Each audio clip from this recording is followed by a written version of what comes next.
quand le précleste enseigne que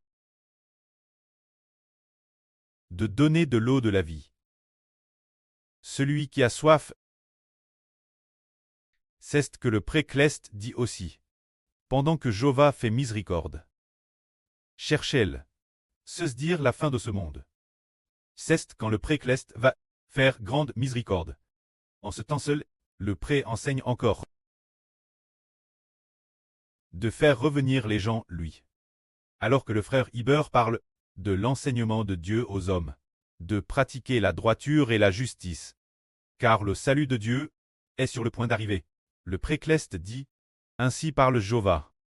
Observez la droiture et pratiquez la justice, car mon salut est prêt d'arriver, et ma justice est prêt de se révéler, c'est-à-dire de nous faire pratiquer la justice et rechercher la droiture, car le temps de la miséricorde du pré est déjà sur le point d'arriver. Alors il est dit ici, gardez le sabbat pour ne pas le profaner, et veillez sur sa main pour ne faire aucun mal. Celui qui agit ainsi, et l'homme qui y pervre, est béni. Alors bien et sœurs, nous ne gardons pas le sabbat maintenant. Mais que gardons-nous, qui équivaut garder et obtenir le sabbat? Garder le nom du Seigneur Jésus-Christ. Garder le nom du Seigneur Jésus-Christ. Ne pas profaner le nom du Seigneur Jésus. Garder fermement sa propre foi dans le nom du Seigneur, et nous obtiendrons le repos. Alors si nous percevrons ainsi, ceux qui n'abandonnent jamais le nom du Seigneur Jésus-Christ seront bénis. Pour une telle personne, le salut du Seigneur Jésus-Christ et arrive, la délivrance de Dieu est sur le point de venir, que l'étranger qui s'attache Jova ne dise pas « Jova me sparera » certainement de son peuple. Et que l'eunuque ne dise pas non plus « Voici, je suis un arbre sec », si l'étranger se tourne vers Jova, qu'il ne dise pas non plus « Chlas, je ne suis pas israélite, je suis un étranger », qu'il ne parle pas ainsi.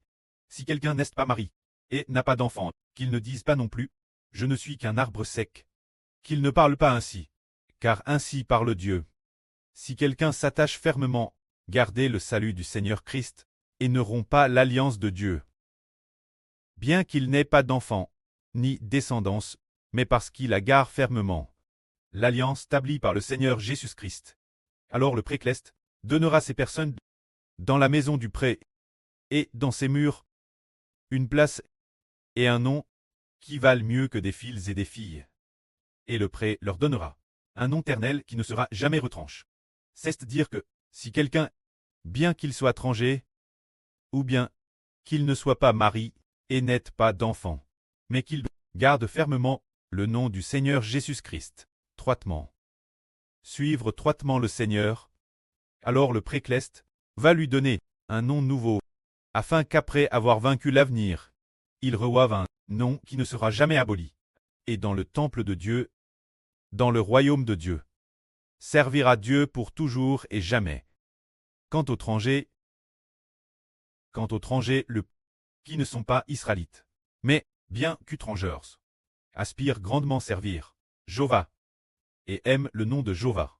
Voulant très les serviteurs de Jova, se dire que bien qu'étrangers, ils s'attachent fermement au nom du Seigneur Jésus-Christ. Ceux qui ont foi dans le nom du Seigneur Jésus. Alors Dieu dit, je le conduirai. Je les conduirai, ma montagne sainte, et je les réjouirai dans ma maison de prière. C'est dire que si quelqu'un est un étranger, mais qu'au nom du Seigneur, au Fils de Dieu, au nom du Seigneur Jésus, il a foi, alors il est dans l'alliance de Dieu. Alors le précleste Jova va le conduire au royaume des cieux, pour que dans le royaume de Dieu, LBAS PRS de la mer de verre, ils jouissent d'une pleine joie. Et louent Jova avec les autres. Leur holocauste et leurs sacrifices seront agréés sur mon autel.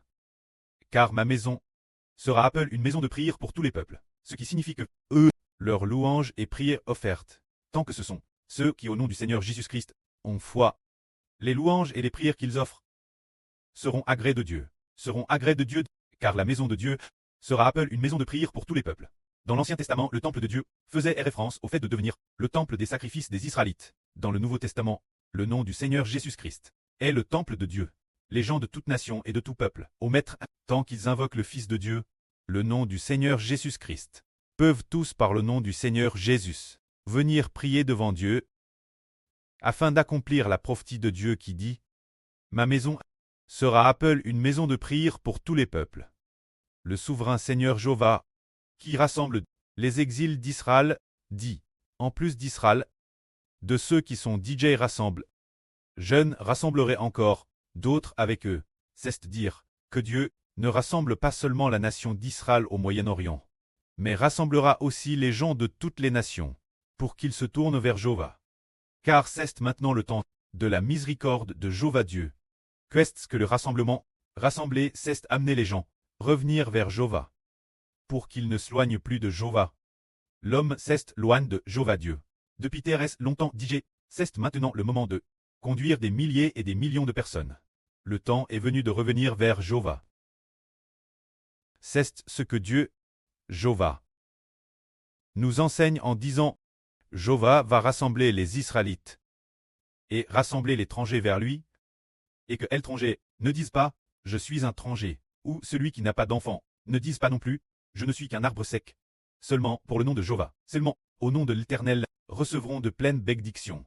Il se peut qu'ils reçoivent une bénédiction plus grande que ceux qui ont des enfants, tout comme le frère Eshber, qui n'a aucun enfant charnel, mais qui a obtenu de toute nation et tribu des enfants spirituels.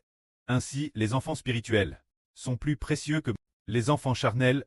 Les enfants charnels, s'ils ne croient pas au Seigneur, n'auront certainement pas la vie éternelle non plus. Mais les enfants spirituels, parce qu'ils ont reçu l'Esprit du Seigneur, ayant reçu l'Esprit du Précleste, ils auront la vie éternelle. Alors, en tant que ces humbles enfants que nous sommes, nous devons nous tourner vers le pré et le Seigneur. Et nous recevrons de pleines bénédictions. Ne disons pas non plus « Je suis un étranger ». Ne disons pas non plus « Je n'ai pas d'enfant ». Ne disons pas non plus toutes sortes de choses. Tant qu'on est dispo et qu'on a foi au nom de Dieu, tous recevront de pleines bénédictions. Ensuite, le frère Ashbert va expliquer ce qui concerne la mort d'un homme juste, qui se trouve dans le livre d'Ésaïe, au chapitre 57. Le frère Ashbert a lu et la explique au frère et sûr.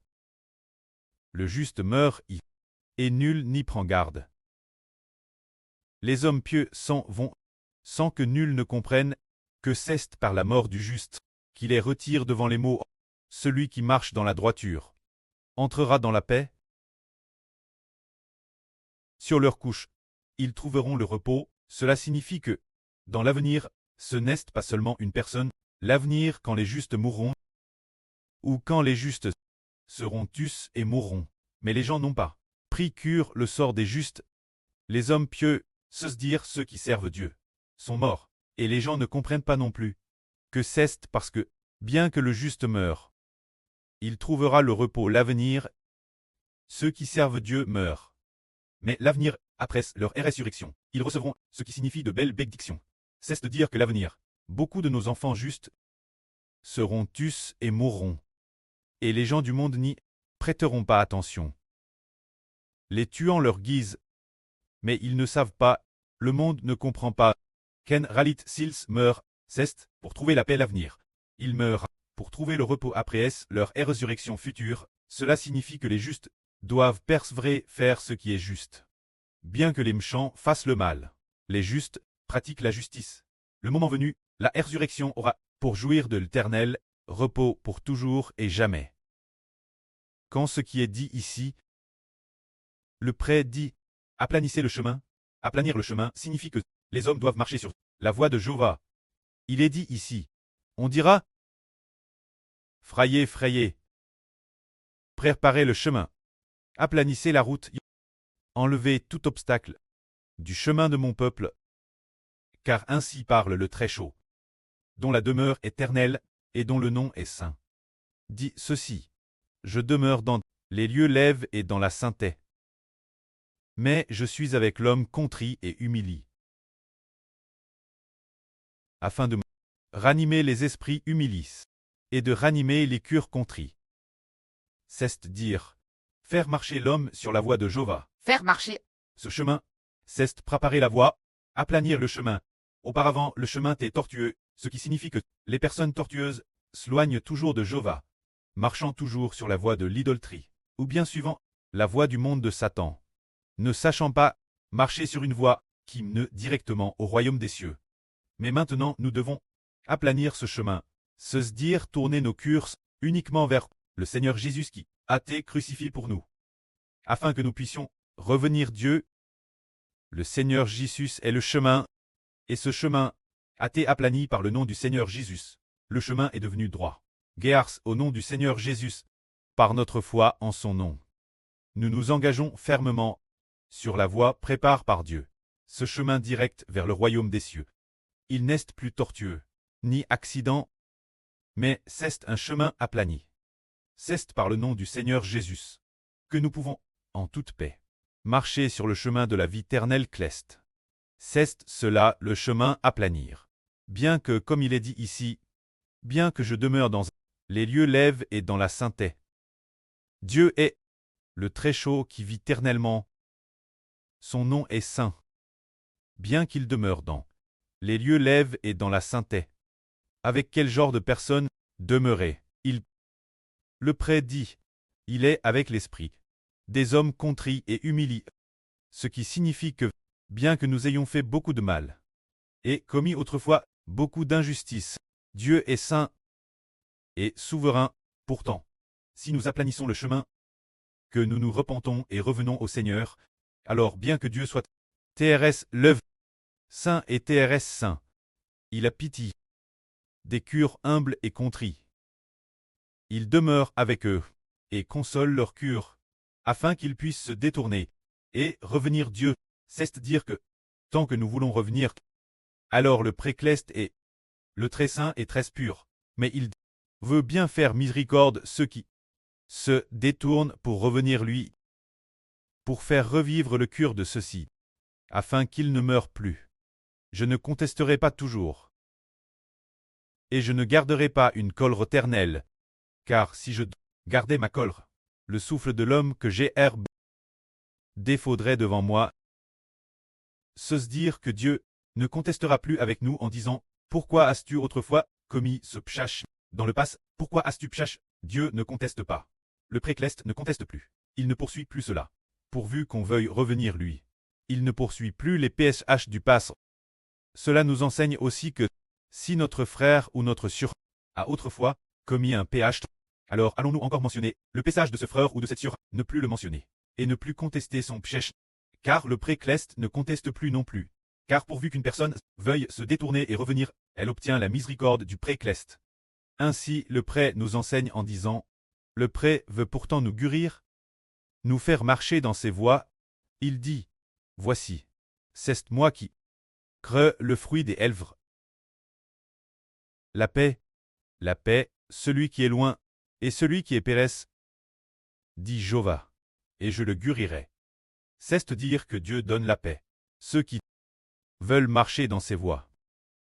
Ceux qui sont PS, et aussi ceux qui sont loin, ceux qui sont PS, symbolisent peut-être les Israélites au Moyen-Orient. Ceux qui sont loin symbolisent les païens.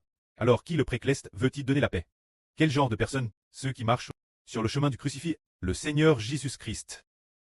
Ce chemin consiste à accepter Jésus comme notre Seigneur et invoquer de sa bouche le nom du Seigneur Jésus-Christ. Alors ceux qui acceptent Jésus-Christ comme Seigneur marchent sur le chemin de la paix.